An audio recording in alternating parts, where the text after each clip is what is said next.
you've experimented, then how do you bring this all together? And that is a cognitive skill. The cognitive skill basically says that you have different data points in your brain. And you must, over a period of time, develop this ability to be able to connect the dots together and bring something relevant for your business. So there are umpteen examples where people, whether it is Amazon or Flipkart or any other, if you talk to their owners, they will tell you that they have borrowed the ideas from some other place and they were able to network it and they were able to interconnect it with their business. So this is something which can be acquired. This is not God-given. You are not born with this. This you can actually do. And in the workshops that we do for innovative thinking, these are some of the skill sets that we encourage and we inculcate in other participants who are in our workshop to be able to actually get into it and deliver some ideas which are innovative in nature. Now we talked about you. Now let's talk about your organization. How do you encourage the idea or inculcate the idea of innovation in your organization? So the lesson for innovative companies, first is our strategy lesson. We sometimes fall into the trap of thinking that innovation has to be big. But remember, innovation need not be a blockbuster. Small innovations add up. And innovation is not only about product. Innovation is about the way you market the product, the way you produce it, the way you finance it. There are different financing models which are being used now for businesses. The way you distribute your product. Look at the way e-commerce has evolved. So innovation can come from many, many different areas in the business, not only from a sheer apparel or a sheer cloth. It can come from many, many different sources. Now, when you invest, you have to look at resources. So the recommendation or the strategic recommendation is that you put your big bets on some innovation which you think has a high probability of success. And we're going to talk about it a little bit later, how to do that. And then the pyramid flows down, that you put some small bets on some small ideas, which means that at any point in time, you have a basket of ideas that you're working on, somewhere you are putting more resources and somewhere you are putting less resources. And at the end of the day, some may work, some may not work, but at the end of the day, you will have a better ROI on the investment that you have put. The second is process lesson. In large companies, what happens is that there is a process that you have to plan. I'm going to do this.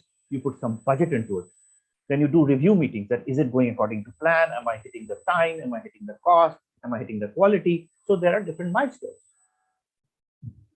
And if you try to reinforce or if you force the traditional model into an innovative idea model, then it kills the spirit of innovation, because then you put boundaries.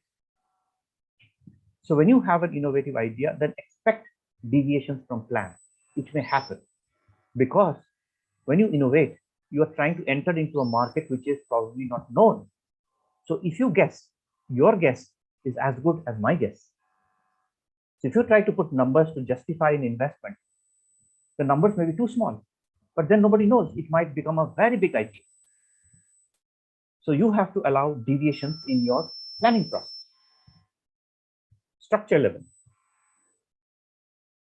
You have certain capabilities. The third bullet point.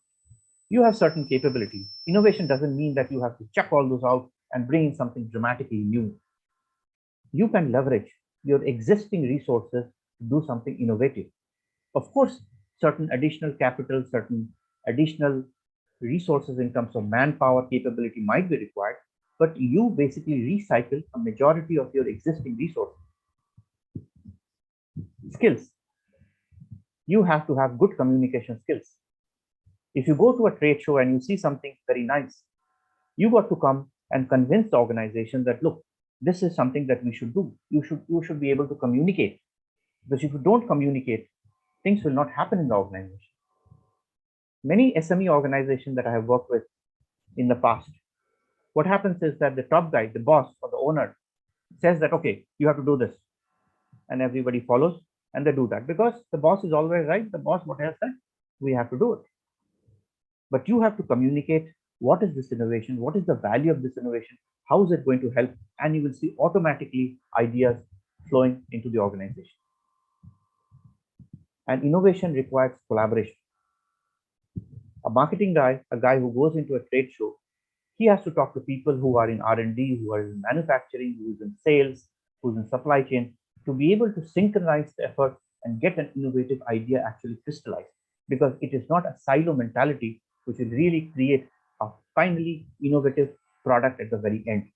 So you have to have the whole organization stuck together with a glue. Common though it may seem that, yeah, we are all a team, but actually the companies that I have talked to and the companies with many, many researchers I've talked to, they find that the organizational behavior or the people behavior has been one of the major reasons why innovative ideas have not flowed in the organization. So that is something that you have to take care of and ensure that the whole team is energized to stand behind an innovative idea. Now there are some simple lessons of how companies we can encourage innovation. These are very simple. So what is it? You don't have to reinvent the wheel. Keep your innovation simple. Start with building it. You can't go from a level which is low to a level which is very high in one day. So you have to take baby step at a time. It could be having a new marketing strategy, going into digitalization, which I'm going to talk about, or finding a supplier who is able to collaborate with you to probably provide you different types of material or improvement in the supply chain. It could be anything. So don't reinvent the wheel. Keep things moving and get into the groove of innovation. Make it a routine. Schedule an hour, impromptu, and you call your people and get into a brainstorming ideas that, okay, what are the things we can do different? Challenge the status quo. That is the important word. Challenge the status quo. Why? Why are we doing like this? Why can't we do it the other way around? Some of them will work, some of them will not work. Solicit suggestions. Many companies you go to, there is a suggestion box where people will put the suggestions. But I have, at least my personal experience is that most of the suggestions, they are not given enough attention. Because people think that, okay, we have to do it as a suggestion box, so we put a suggestion box. But when the ideas come, the actual follow through or the implementation of the ideas actually happens very, very few times. And that is a reality. Get your team on board. As I said, the teamwork to build a culture of innovation is very important. So get your team on board. Invest in innovation. You have to invest, whether it's your time or it is technology, which you have to either license or you have to purchase. You have to invest in innovation, maybe small. I'm not saying that you have to pump in crores of rupees for creating innovative technologies. It's not that. You can do it in a small way, but you have to get into the groove. You have to get into the mentality of doing things. Educate yourself. All of you are attending this SOTEX meeting, and you continue to attend so many SOTEX meetings where there are so many topics being talked about. Learn new skills and read what is happening in the global market. What are the challenges you are facing? What are the opportunities which are coming? And you will learn a lot. And remember what I said, networking, that you have to network with people to get more ideas into your organization. Harness underappreciated trends. Many times some trends happen and people think that, oh, this is a fringe idea, it may not work. But then sometimes those ideas can become mainstream. So constantly be on the lookout for new ideas. Even if they are small today, they can become big business later. So you have to look for those little trends that you see, and trade shows where there are hundreds of exhibitors. Those are good places to actually go to small areas or small exhibitions, which demonstrate ideas. They're small, but they could have far-reaching consequences. The last is, all of us are busy, and you are super busy because as the owner, you have the responsibility of managing everything.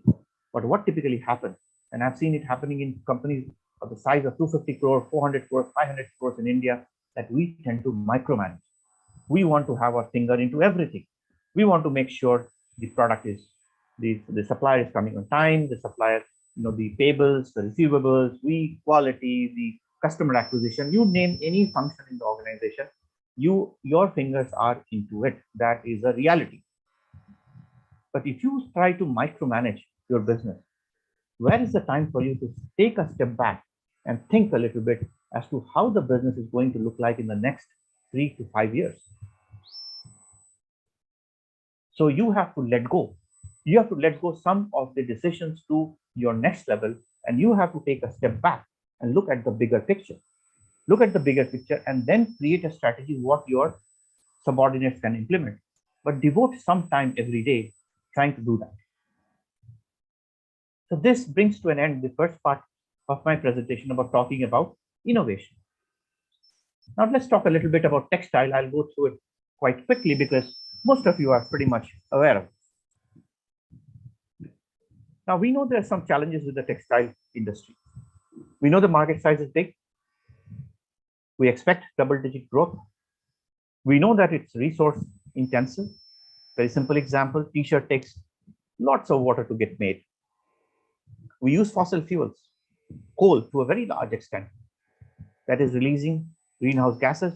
We are already under severe threat.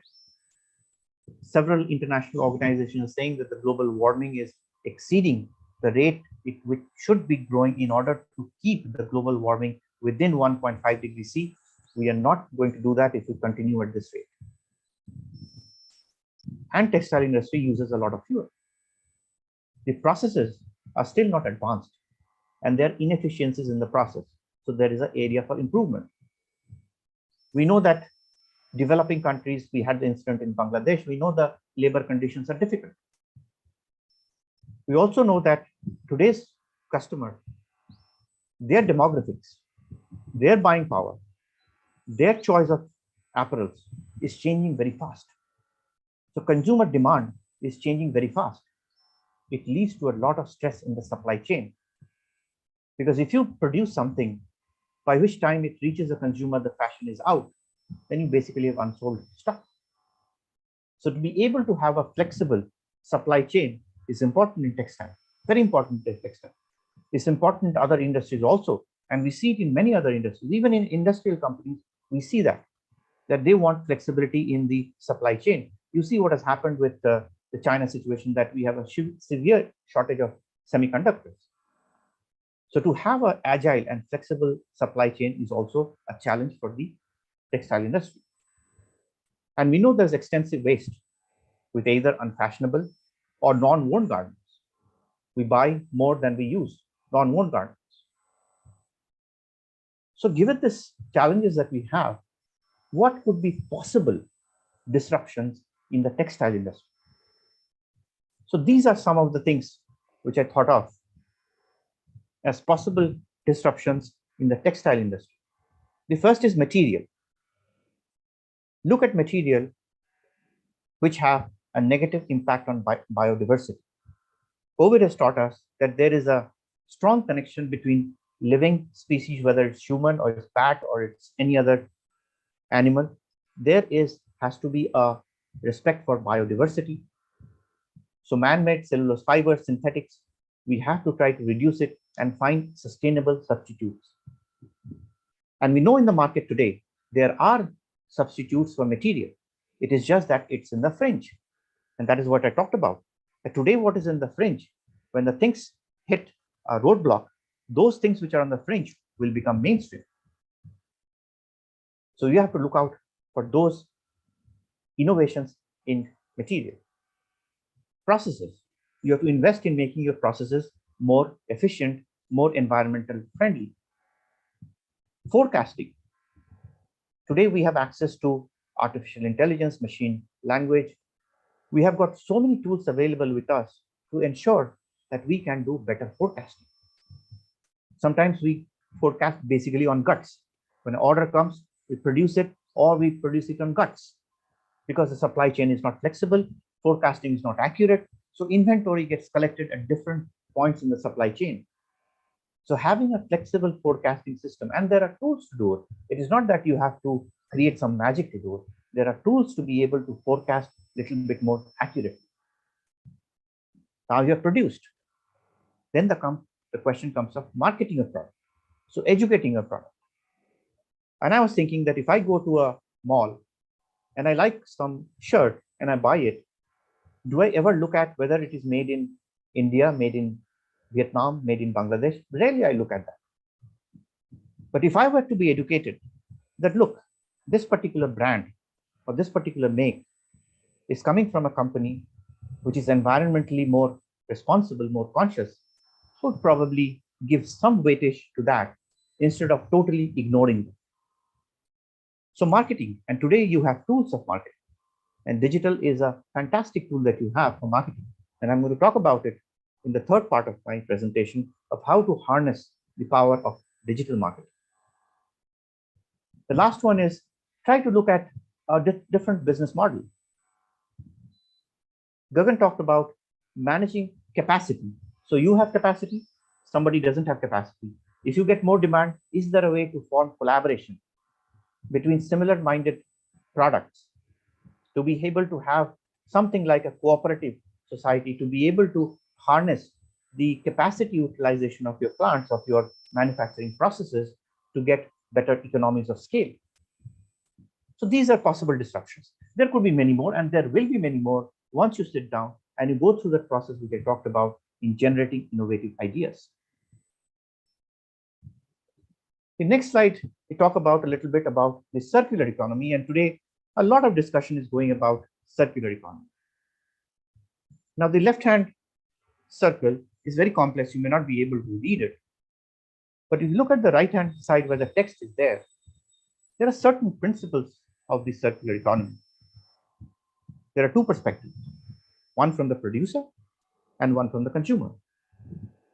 Producers like you have to design with a purpose, longevity, resource efficiency, biodegradability, and all the elements which are listed there. I'm not going to read them out. You can possibly read it, or later we will give you a printout. You can read it. So from a producer perspective, there are certain things that we can do to get into the cycle of a circular economy. From a consumer perspective, it's more of use, wash, and repair. And it's a mindset change. And that is where marketing comes in. That if you educate people more and more, and if you have seen the initiative taken by H&M in Europe, and when I lived in France, I saw that. The initiatives they have taken to educate the customer about the benefits of recyclable material, it works, but it needs commitment. It needs commitment both at an industry level and it needs commitment at a company level. So what is it? So if you look at the industry level, first of all, as an industry, you have to take bold leadership. You say that the textile industry can make an impact to manage biodiversity and create less impact on the environment. That is a very positive statement that you can make, and you have to show as industry leaders that yes, we are committed to doing something good for the planet, which means investing in low impact technologies. You can't do it if you are a single company, but as an organization, as an association, if you do it, then it has more power. And you don't do it alone. In Europe, I have seen, when I was in France, that they collaborate with universities, with university professors, and they have research programs where they search alternate materials, alternate processes. So for example, when you talk about effluent discharge, we know that you have to use the process of adsorption to manage the effluent, but that is expensive. But there the research goes in that can you use some alternate material, carbon-based material, which can create or which can reduce the effect of effluent. So as an industry, you got to engage with the policymakers, the people who make policies, to help you create this culture of having a better environmental footprint. Relentlessly pursue zero waste in whatever processes that you do, especially, for example, in dyeing and finishing. Does dyeing and finishing need to be two different processes? Can they be combined together? Ask this question. That is what? Why? Question them. Yes, traditionally we have done that like that that we have pre-treatment, we have dyeing, we have finishing, and there are many different processes. But do they have to be like that?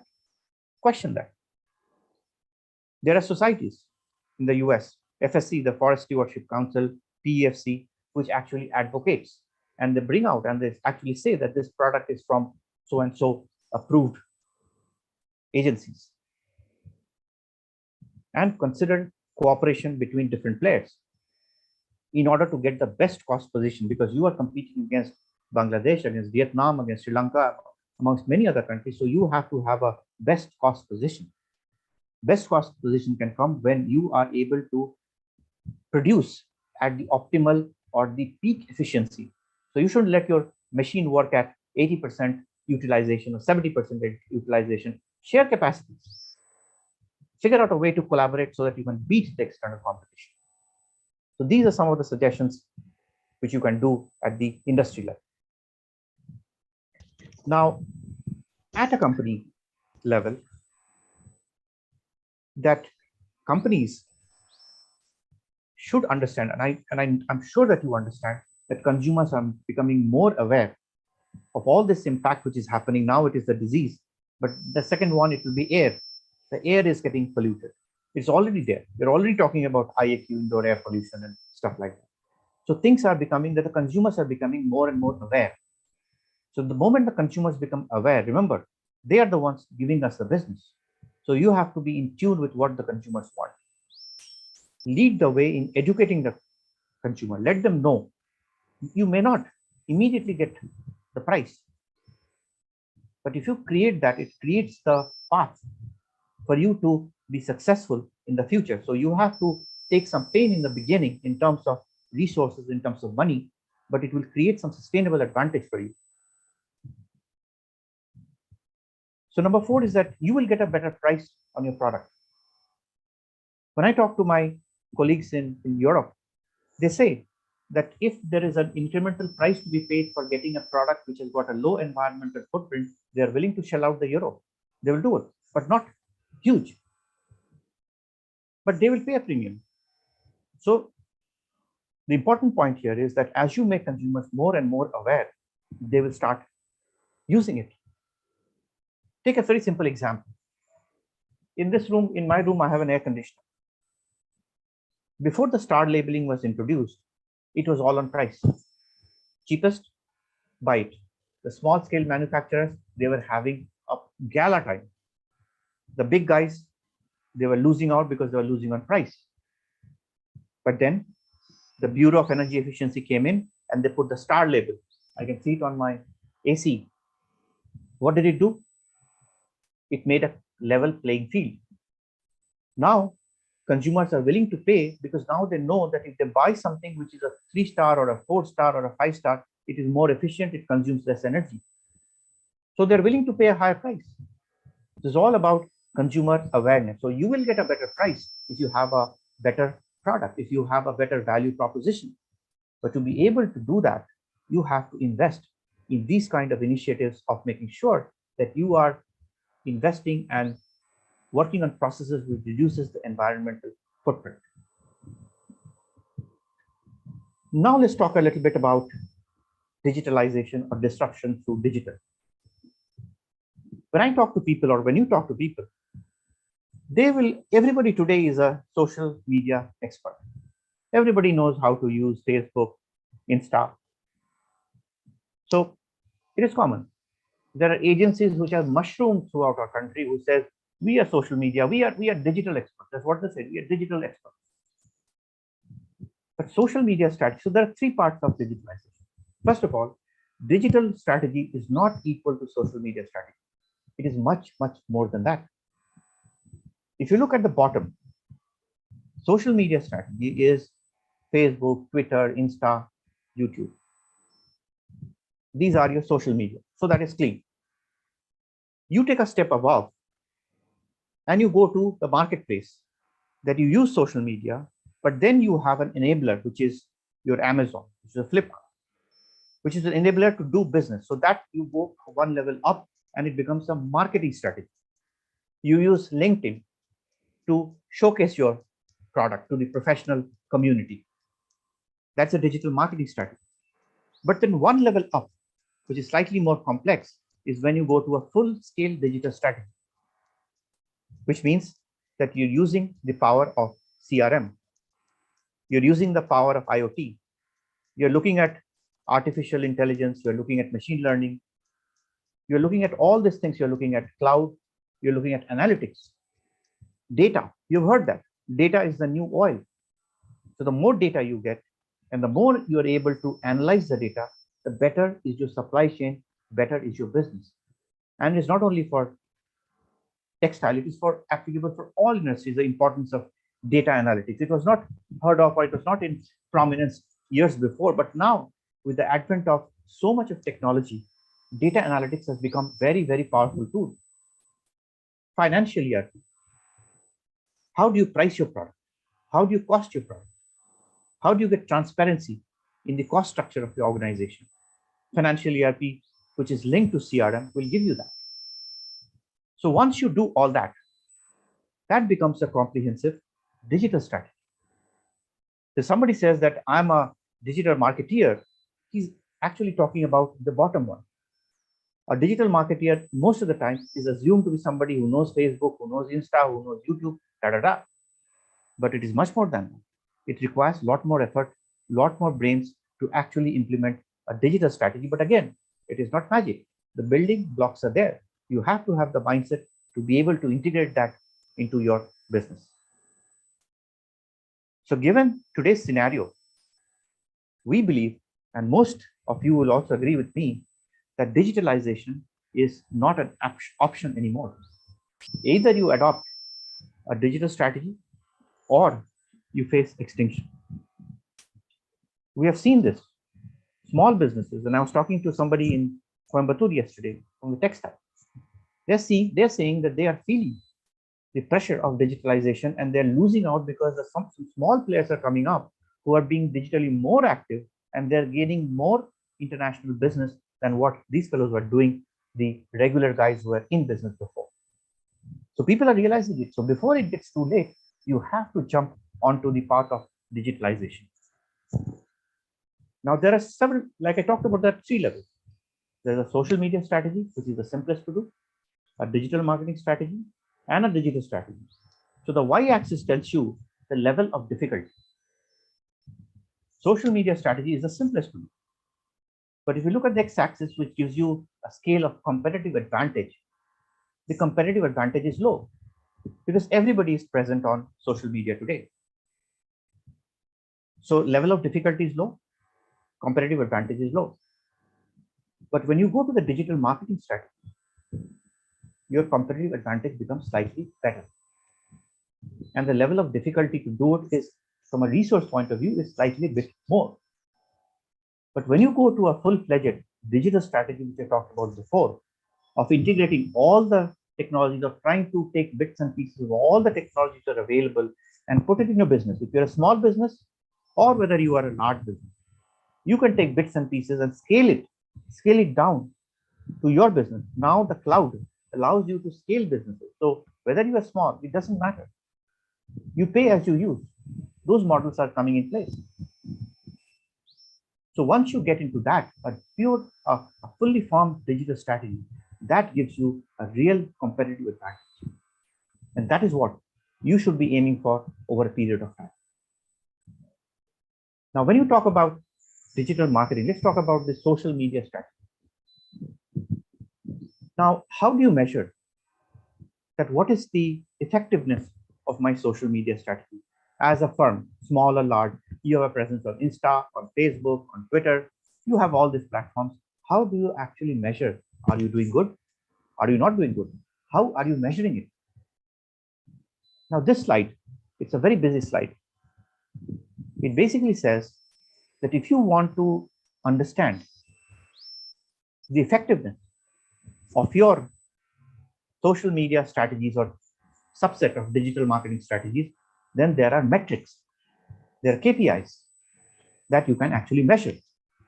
So for email marketing, there are 5 metrics. For mobile, there is 6. For SEO, search engine, there are 31. Like that for different channels which are there, starting from 1 to 8, from email marketing all the way down to affiliate marketing. You have number of metrics you can use to measure how effective is your social media presence. To give you an example, if you look at YouTube, which is item number 6 at the bottom, the fourth last from the bottom, you can see in YouTube on the right hand side, there are 52 metrics. So there are 52 metrics that you can measure to say whether your YouTube engagement is good or not good. So if you dive deep into it, people who say that they're social media expert or digital expert, you've got to ask them this question that, hey, tell me the metrics by which you measure. They might tell you 5, 10, but if you go really deep into it, there are 52 metrics for YouTube. Now the question is, what is my ROI? I spent 100 rupees. What did I get? What is my ROI? How will I measure it? So this is a tool that we have developed in our consulting firm to measure the ROI. So if you see, you can't read because it's too small, but if you look at the oval that I've drawn over here, basically talks about the important things. The first thing on the top left you see is the ROI. It's written ROI original, 13.3%. It means that the data that I've plugged in over here, it actually gives me an ROI of 13.3%. Now, how is ROI measured? It is the input that you've given in terms of money. So the big oval on the left, it shows that how much money I have put in Facebook, on Insta, on LinkedIn, Twitter, all those platforms. What is the amount of money that I have put? So in the bottom left-hand side, you can see the total Indian rupee spent on digital marketing. In this case, is $10,000. So you know how much you are going to spend. You've allocated certain money to Facebook, certain money to Insta. So this is your budget. Now comes the question of what is my impact. So the right-hand side block actually tells you what is your impact. So this tool that we have developed actually tells you that what is your return on investment by platform. So on Insta, what is the ROI? What is the ROI on Twitter, LinkedIn, etc.?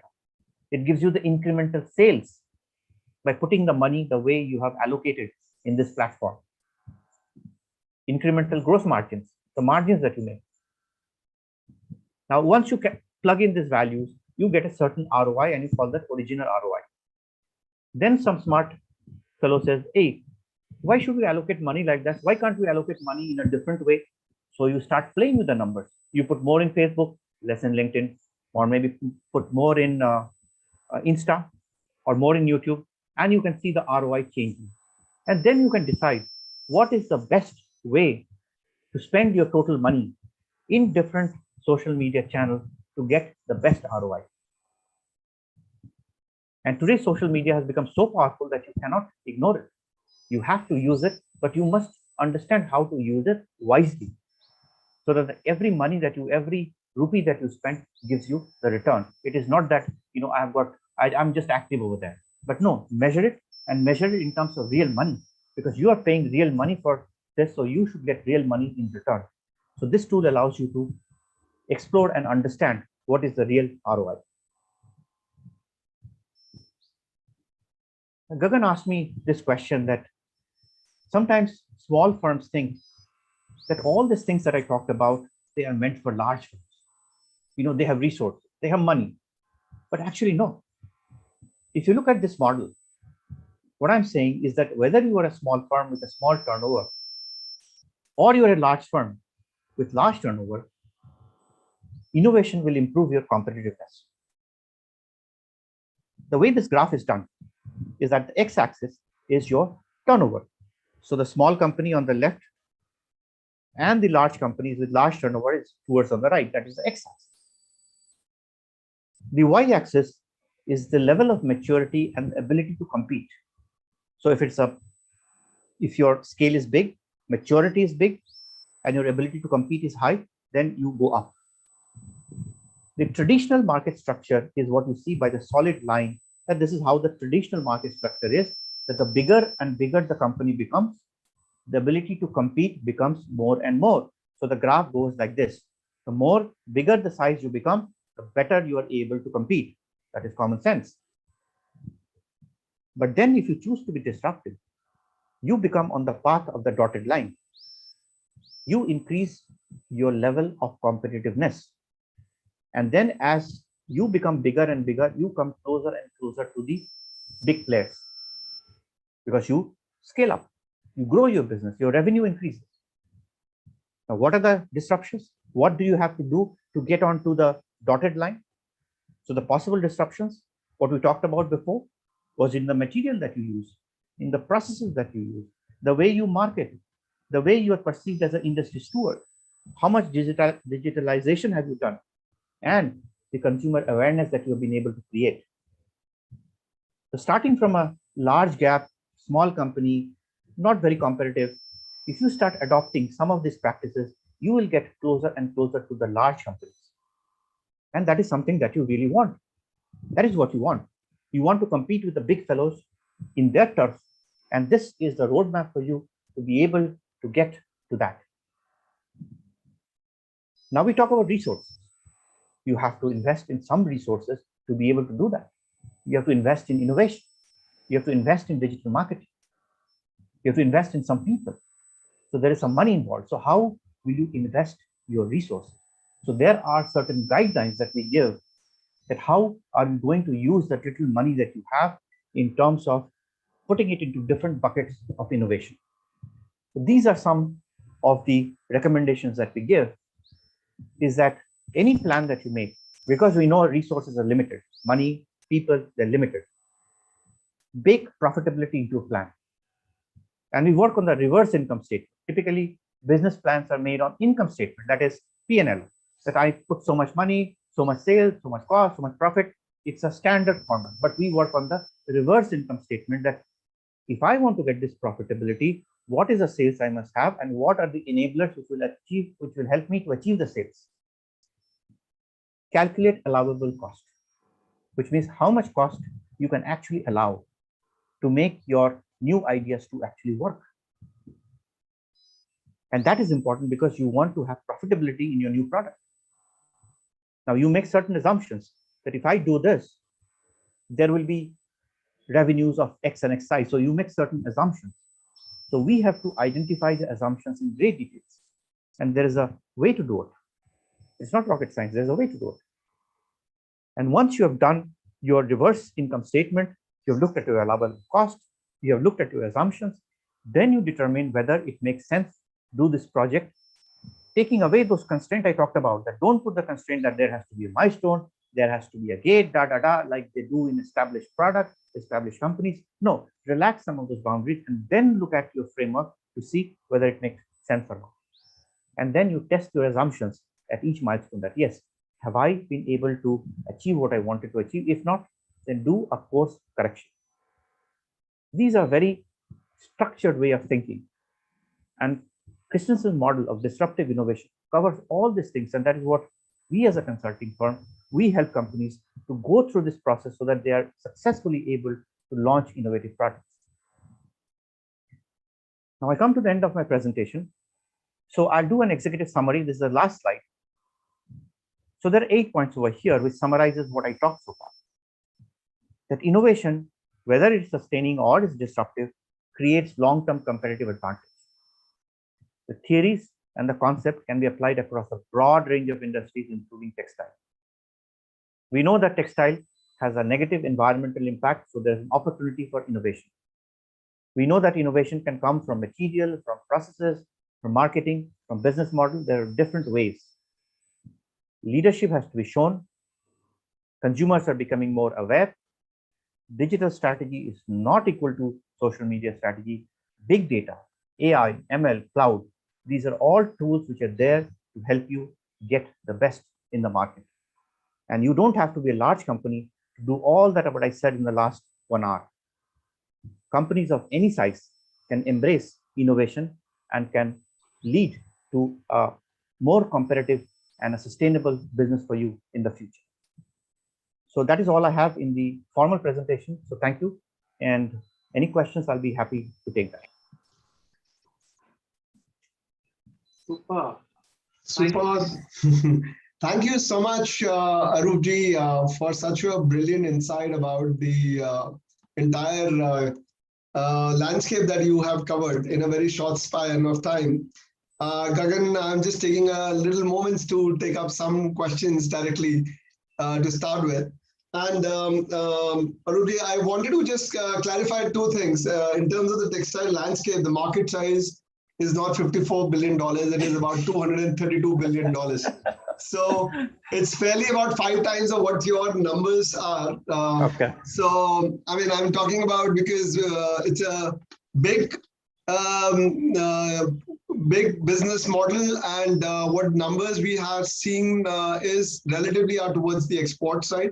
But when we actually see the collective landscape of what it is, right from the finished goods to the raw materials, supply chain, and everything, it all comes down together to about $232 billion. So a lot of information on that. And thank you so much for sharing us about the disruptive innovation. Now, I have a few questions which I want to start off, and then we can have questions from the people from the room also. My first question, we being a tech company, and we are aware of most of these challenges, and that's how we started working out on this model where we can make industry much more closer, more closer through digitization. And the idea is to make them adopt to the newer ways of sustainability in the business models, whether it is manufacturing or it is supply chain, how they can eliminate the waste and the processes, and how they can cut down on it. So one typical area which majority of us, including we as a technology company, now faces is the fact that it is relatively, well, technology is the game changer and everybody understands it. The adoption is very slow, and yet companies and the business owners, they take a lot of time to graduate to these technologies, even though it is a low cost technology. How do you suggest we can fast track or fasten this complete process in the ecosystem? Mm-hmm. One of the reasons that I've seen people are hesitant to put innovation out very quickly is that they're afraid that there is intellectual property violation. And sometimes patents are filed to protect it. Now, patents are of two types. One is a product patent, which relates to the physical product, and one is related to the process patent. So if you are able to protect your intellectual right in some way, and you apply it to certain countries where you are exporting the product, for example, if you're exporting to the US, then you apply for patent protection in the US, you'll be able to protect your intellectual right to a certain extent, and it will help you to be competitive a little bit longer, because at the end of the day, people will try to do reverse engineering, and patents have their own life. So that is one obstacle that some people have told me, that they're scared that they invest precious resources and then somebody copies it. So while the point here is people are aware of the fact that there are low-cost digital adoption areas, where they can graduate faster, where they don't have to invest too much, and they can use it on SaaS-based model. But yet people are still skeptical of how to adopt to this, and we find it a little challenging when when we have to educate them as to how the processes are churning fast.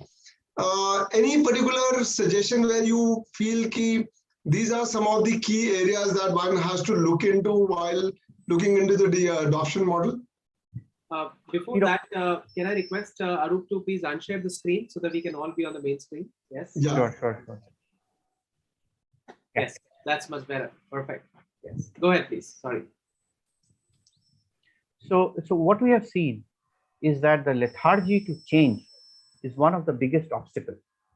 And whenever you try to bring in technology, people will say that the old ways of doing things was better, and there is some hesitancy or reluctance to adopt technology, and that happens in most software or most technology adoption. If you see the history of CRM, so many CRM solutions have failed in companies because it is not that the CRM doesn't work. It is the people. It is the people who are not willing to embrace it. So the key over here is that don't go for a massive leap of digitalization in one step. Take it one step at a time, number one.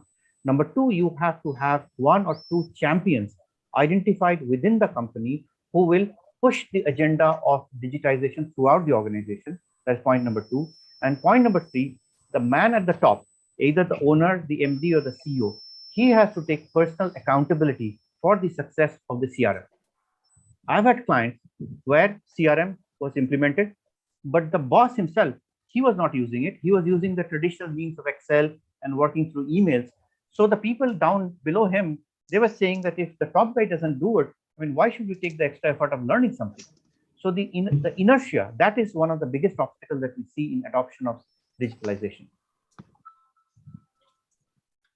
Thank you for sharing that thought process. And I'm sure this is like one important point is finding the champions in the organization who are key to fast track the entire process.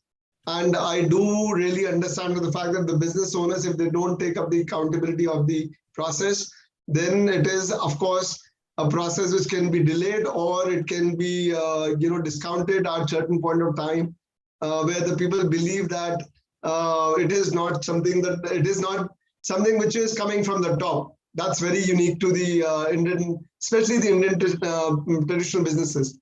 Another important point what I want to put up here is while most of the businesses are being framed out traditionally from the family roots, either they are family businesses or there are certain businesses which are being brought up by the new age entrepreneurs and people who have been in the industry and now have taken the plunge of being an entrepreneur, and that's how they build up and scaled up the model. Now, while this journey is something wherein traditionally for the textiles, it is a little long journey, and there is no proper area of upskilling the people again and again on knowing how the new latest things are coming in. Like the way you just showed how a social media strategy has to be taken up.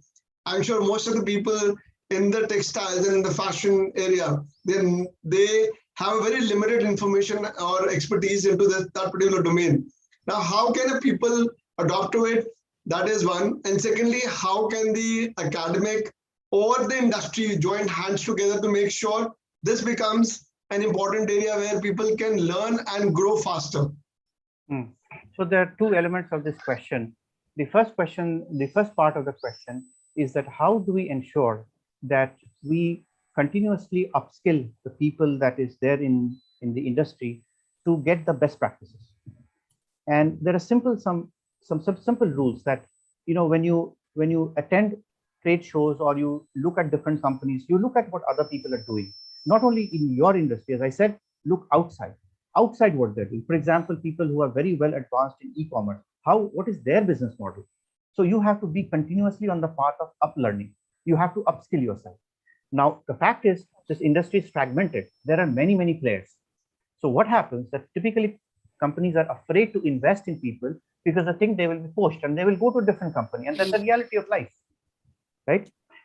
But then the question is that if you create the culture of what I call as from a family-run business to a corporate style of business, then the movement of people becomes less and less.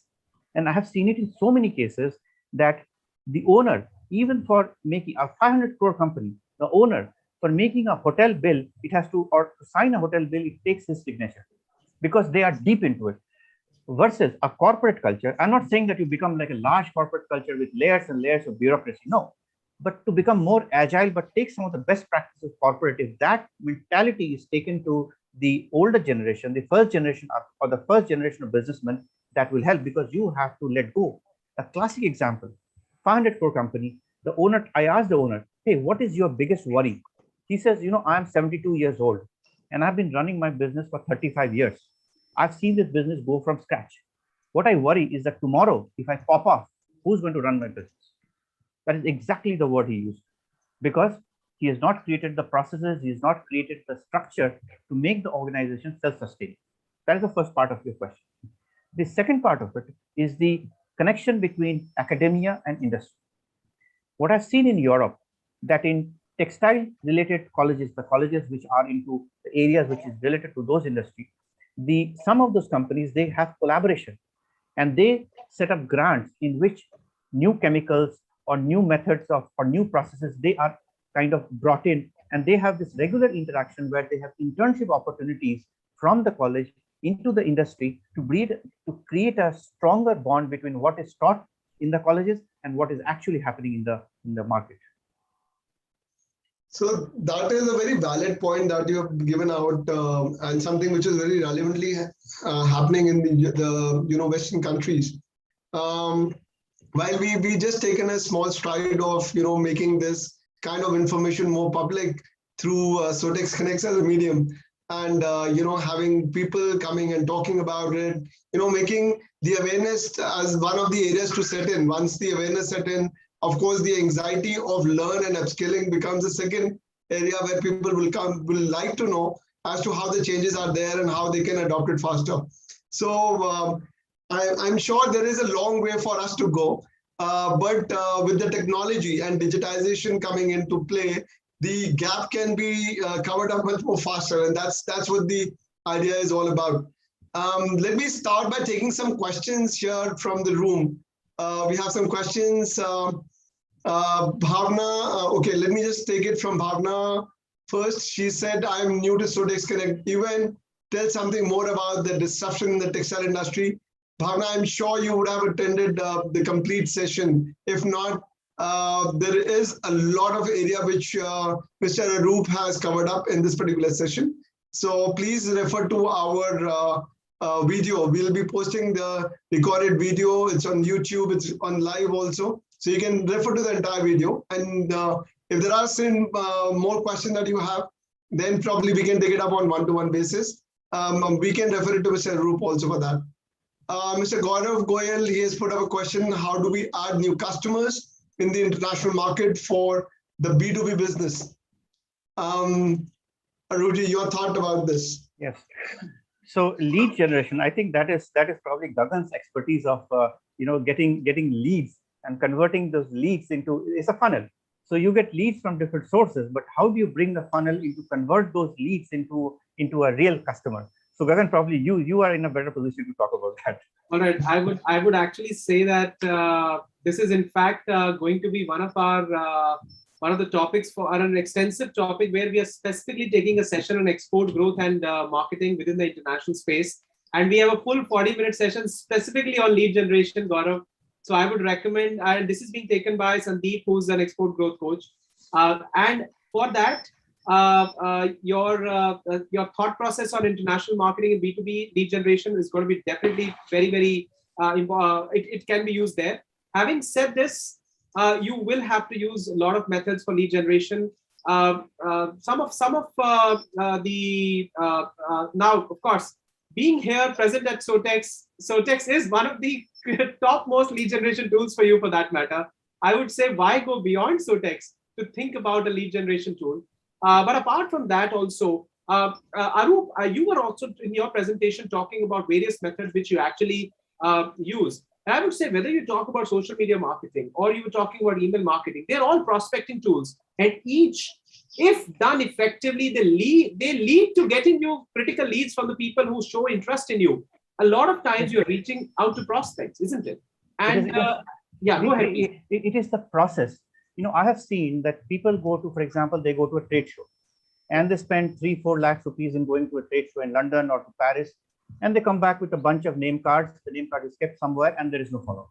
Yeah. But the process, that every interaction which is done by any level in the company is actually captured and followed up. That discipline, if you do not have it, then you will actually let go of many opportunities which you could have actually materialized and converted it to a sales. So it is the process. It's the process. There's no magic into this. It's the process.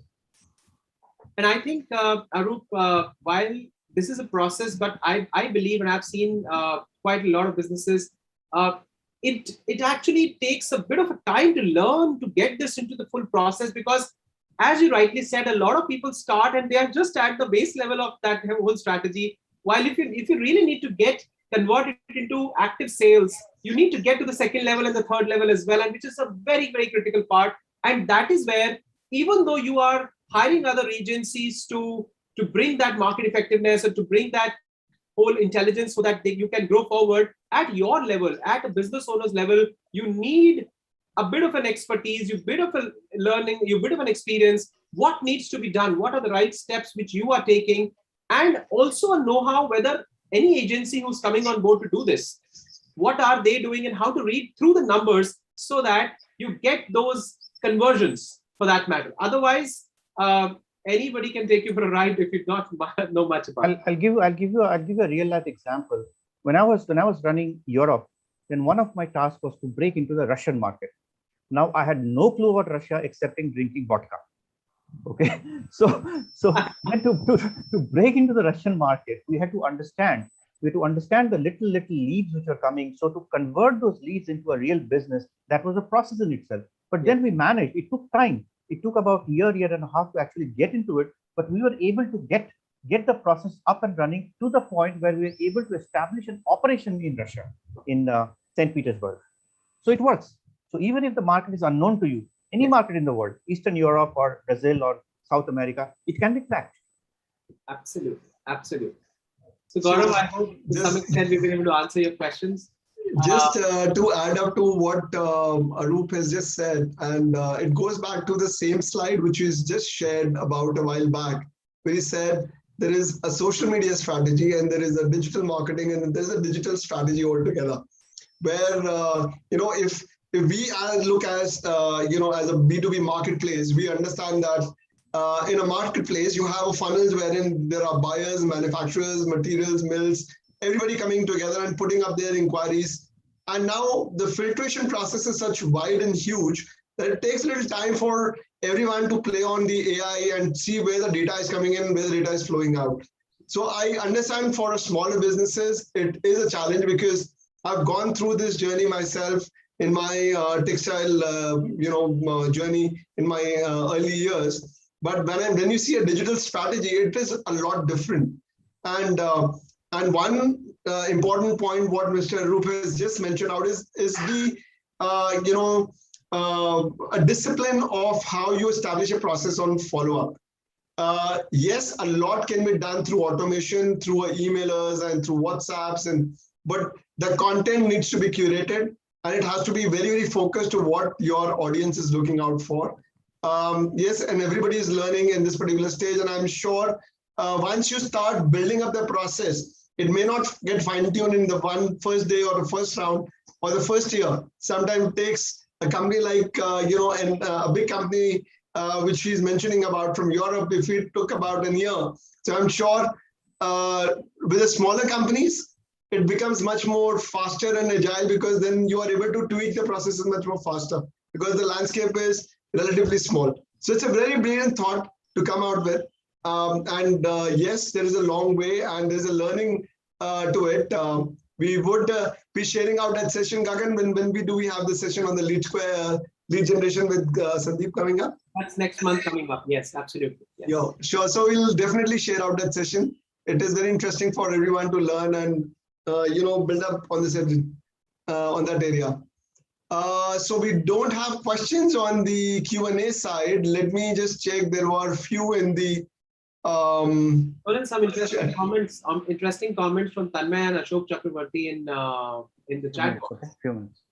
Okay, so let me just take it from the chat box directly. Tanmay has mentioned, hi Sonal, the question is important, but they are failing to adopt because there is a huge gap between the investing into technology and ensuring that the technology is being used. Upskilling is not an answer because upskilling people who do not have the capacity is of no use. That's right to a certain extent, Tanmay. I agree to that. The process and the structure can only be created if you are clear about the business concepts, and that can be built, and then it can be put in the processes, and the structure are there that will support the concept. I totally agree with you on this particular area. So thanks for sharing that, Tanmay. That's an important one which you've mentioned out. Ashok Chakravarti has mentioned out, educational institution is a good option. Meanwhile, institutions, R&D departments, intellectuals, consultants, business communities have to propose collectively to the government and strongly on pros and cons. Government plays an important role since they are the policy makers finally. To be honest, we have seen that there has been a past where we have seen certain kind of government policies which have not been very agile and adaptable to the industry at large. But recently, what we are seeing is, and what the current set of measures that have been taken by the government now, it has all been fast tracked and put it into processes in a bigger way. And I'm sure with these things coming into being, there are a lot more things which are going to be there in the pipeline. And one important area what government has mentioned out is $100 billion export growth mark, which is a very steep numbers that they have put in over the course of next few years. But we really have to see how to build it up. Yes, of course, I would say digitization and the processes that we've just learned today in the today's session are going to be an important area if we are able to adopt to them. And I would ask Aroopji to put in your comments as to what do you think on this particular area of the government policies. Yes, I mean the government has clearly said that India has to be a $5 trillion economy by 2025. He has put that vision forward, and the MSMEs who contribute 29% of our GDP and employs about 11 crore of our people is a very important part of it. So the government is making policies, but that is what I was saying, that if as an industry organization, if we say that there are certain things that needs to be done at a policy level, then I think we have to have a clear idea of what exactly we want and make a pitch for that, because it seems the administration is open to getting suggestions from the industry. True that, Rudy, and I believe that there is, though definitely government is doing its bit to make sure the industry is able to adopt to the newer changes faster.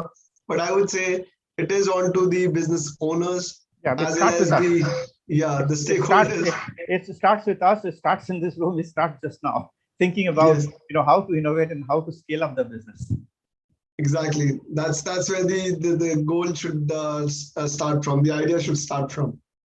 Gagan, do we have any other questions? No, I think we're well served. The questions, interesting conversations came up from Tanmaya and Ashok, and yes, few questions which came up, but no more questions as of now. And I think we had a wonderful conversation, definitely. So with this, the members who are there in the room, and we still see there are quite a few of them.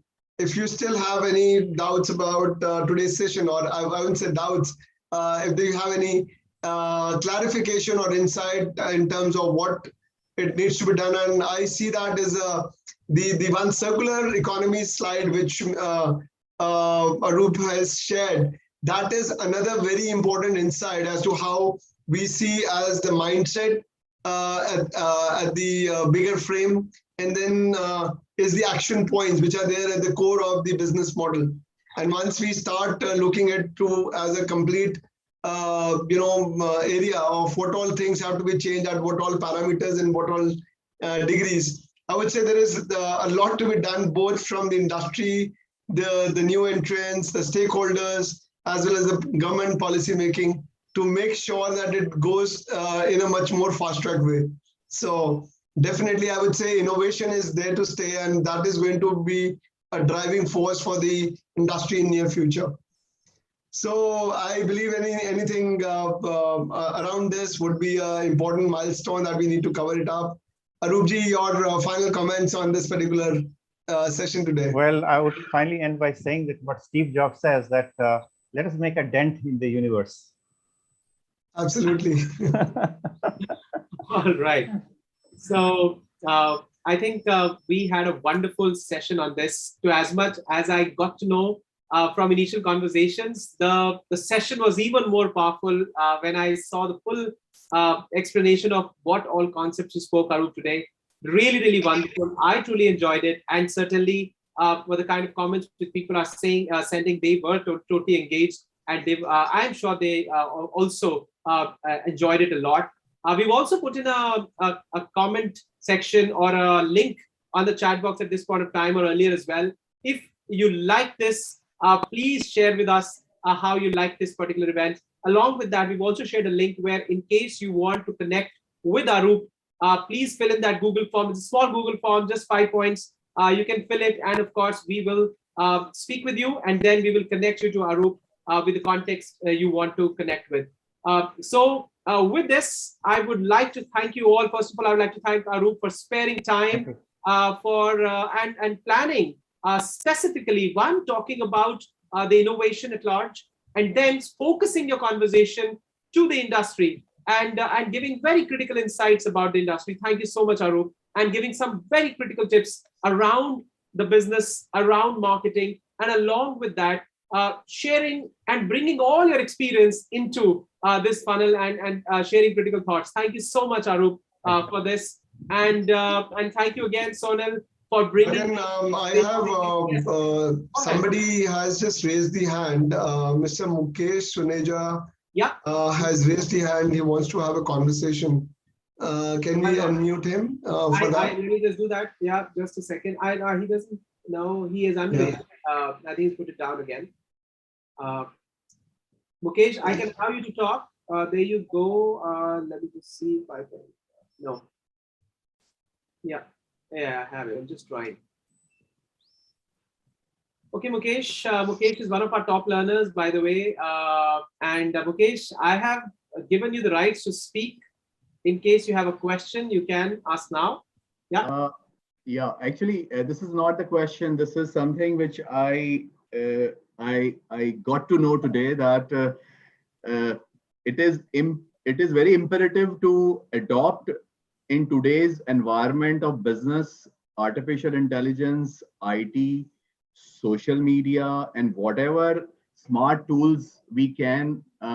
But the most important thing, which you correctly, which the very insightful thing which I come to know is to have champions who can adopt and implement the required tool in the organization, and to monitor by us as an owner, as a stakeholder of the company. This is the sum of everything. This is truly wonderful, wonderful session. Thank you. Thank you. Super. All right then. Thank you so much, Mukesh, for keep coming back to the sessions and adding value. Thank you. Thank you. And with this, I would now like to. We are almost at the end of the session at 6:40. We didn't know where the 2 hours went. Thank you so much, Arup, for adding such value. So I would like to thank you all for all of you for being here for all this time and engaging. And yes, now is the time to close the session. But before we close, I would like to request Sonal. Sonal, what are the last comments would you like to talk about before we close? Thank you, Gagan. I had a thorough, I had a brilliant insight coming out from Arup on this session.